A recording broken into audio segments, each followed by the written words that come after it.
Guyana of rivers and plain made rich by the sunshine and lush by the rain. Said Jim, like and fair between mountain and sea.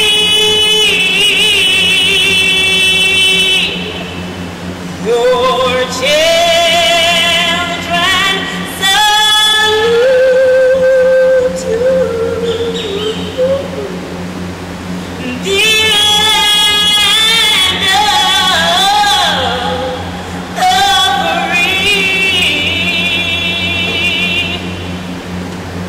Thank you very much, Mr. Punch.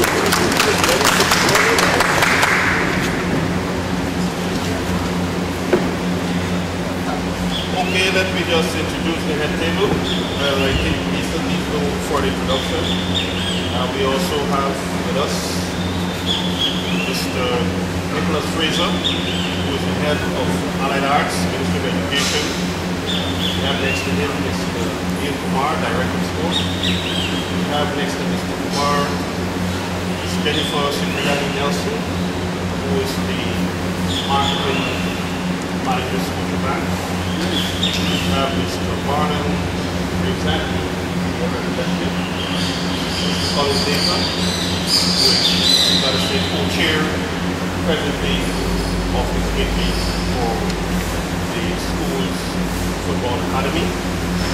We have Mr. George Rutherford, who is the secretary and secretary of the academy and deputy general secretary of the Georgetown Guyana Football Federation. Well, I'll ask Mr. Lincoln later on to introduce the person behind us. They all form part of the committee. My name is Troy Peters, and I'm also a member of the committee, and I was asked to chair these proceedings. But over the years, a group of Guyanese in the diaspora worked feverishly to support sporting activities at home. It has always been, not always been smooth sailing, because in the early stages, many viewed their intention as suspicion. But they persisted because their intentions were sincere. We are now seeing the fruits of their hard work. I'm talking about the Guyana Sports Development Foundation based in the United States. They had set out to assist football, lawn tennis, cycling initially because the funders had a vested interest in these sports disciplines. Colin Baker assisted with football, and his energy and the support of his colleagues created new opportunities for football in Guyana. Opportunities that we never believed would be realized with tryouts for local players in the United States and the chance for players from around the world who were born in Guyana to live overseas and other players of Guyanese heritage to be given a chance to represent this country. One of the high points was the emergence of the Lady Jacks, the national female footballers who made Guyana proud recently in their attempt to reach the Women's World Cup finals. They failed to reach that, but their performance was exemplary.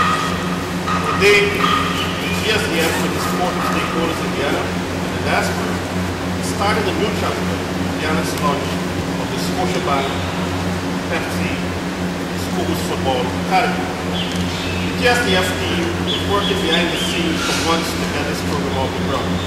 And today, we can all be proud that the Schools Football Academy will kick off in grand style. Thanks to the many partners who will be highlighted during the course of this program. I am delighted to mention a few: Scotiabank, Pepsi, Guyana Football Federation and its affiliates, the Ministry of Education, Ministry of Culture and Sport, alumni of the participating schools, Guyana Football, Guyana Defense Force, prospective sponsors, and a hard-working team set up locally to ensure that this academy receives full support to set new standards for Guyana's football development. While we may call it an academy, it is also a nursery because of the lack of vibrant junior development programs locally. Let me take this opportunity on behalf of the organizing committee to welcome you to this auspicious occasion, and we look forward to many years of this academy and the growth of football in Guyana.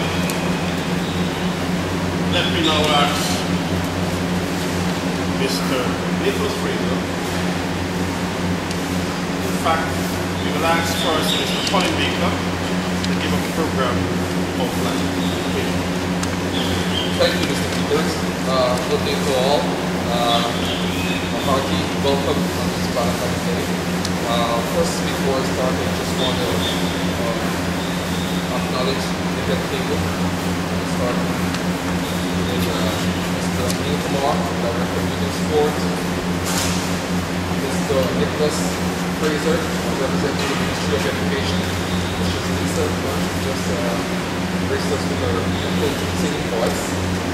Our main sponsors from Scotiabank, Jennifer, Captain we've been speaking for quite a while, and more recently Mr. Marlon Gray from the Britannia. My apologies. Mr. George Rutherford, Mr. Troy Peters, I thank you all again. Now, the Scotiabank Pepsi football program, as the name suggests, will be mainly sponsored by Scotiabank and Demerara Distilleries Limited, and will align sports with academics with the ultimate goal of producing well-rounded individuals pursuing academic or sports career later in their life. It will cater for boys and girls ages 10 through 15 attending secondary schools in Georgetown. The program will also place a very strong emphasis on discipline, resulting in a reduction of some of the social issues currently experienced in society.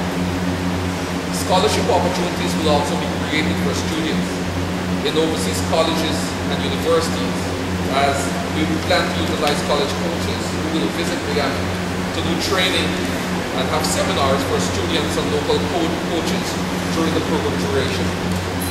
The program definitely has the potential to create a positive impact of Guyana's football, and once successful, will hopefully be expanded countrywide with the support of all our stakeholders that we have on board. The program commenced on February 7th last, when 22 teachers representing 14 schools participated at a 3-day entry-level coaching course presented by US-based coaching instructor, Mr. Stan Yarman, who is part of the committee. At the end of the course, the PE teachers were issued with coaching certificates issued by the Guyana Football Federation, a coaching package with course material, and an instructional coaching video. The plan is to have national coaches from the Guyana Football Federation and Ministry of Culture, Youth and Sport, as well as foreign-based coaches, work along with the PE teachers during the duration of the program in training the students. Mr. Peters earlier mentioned the committee. The program will be administered by a committee comprising representatives from the various stakeholders and will run for a 5-month period with a tournament of participating schools during the last 2 months of the program, and culminating with the top 4 teams in a playoff to determine the champions of their house. A presentation will be held at the end of the tournament, with presentations for the 2 finalists and MVPs, and recognition as well for outstanding academic achievements. Now, the committee, as mentioned before, I would like to introduce to you some of those members and who they're representing.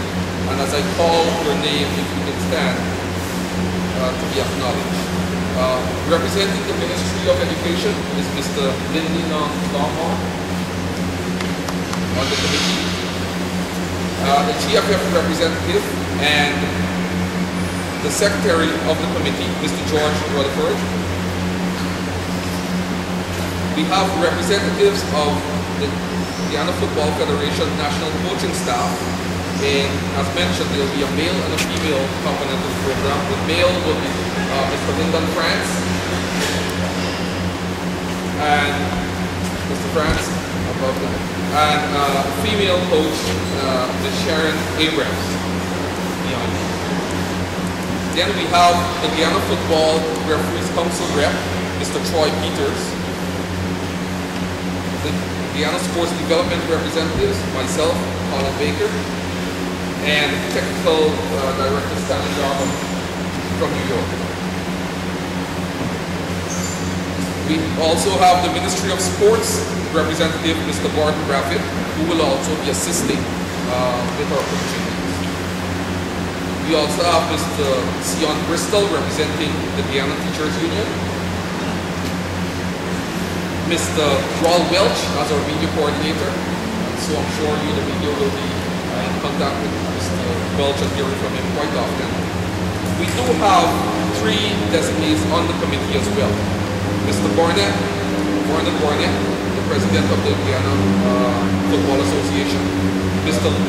George Damsari. Mr. Lawrence Griffith, who is the Guyana Sports Development representative in Guyana, and Mr. Frank Diabo.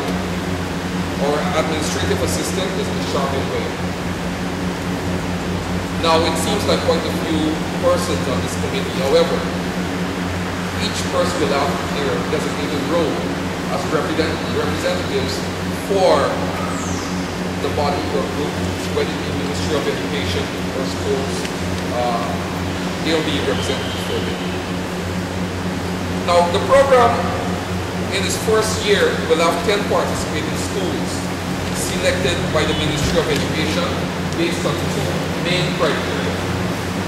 Those criteria being the school being interested and having at least 1 PE teacher attend the just concluded coaching seminar.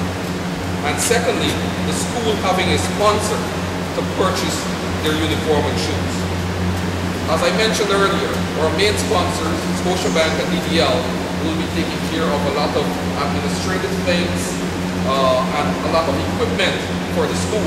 But the schools themselves still need uniforms, shoes, and so on. And while some schools have, and some are in the process of acquiring sponsorship, there are a few that still need to be sponsored to participate. At this time, I would like to announce the 10 schools selected, and we do have 5 alternates should one of these 10 not be able to participate. The schools selected, not in order of priority, but they are St. Joseph's High, Queens College, Tutorial High, North Rumpelt Secondary, North Georgetown Secondary, St. Stanislaus College, East Rumpelt Secondary, Christchurch Secondary, Tocqueville Secondary, St. Rose's High School. The 5 alternate schools are Richard Ismail, Marion Academy, Lodge Secondary, St. Joseph's College, and New Campbellville Secondary. St. John's. My apologies. Now, I did mention earlier the tournament part of this, which should begin after training for a few months, and that should begin, we're looking at sometime early April.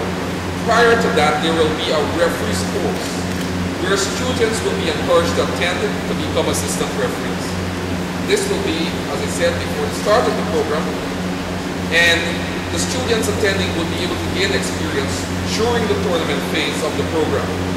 The students will also be able to utilize the information on the laws of the game that they would have learned during the course of the referees course for their CXC and CSEC examinations.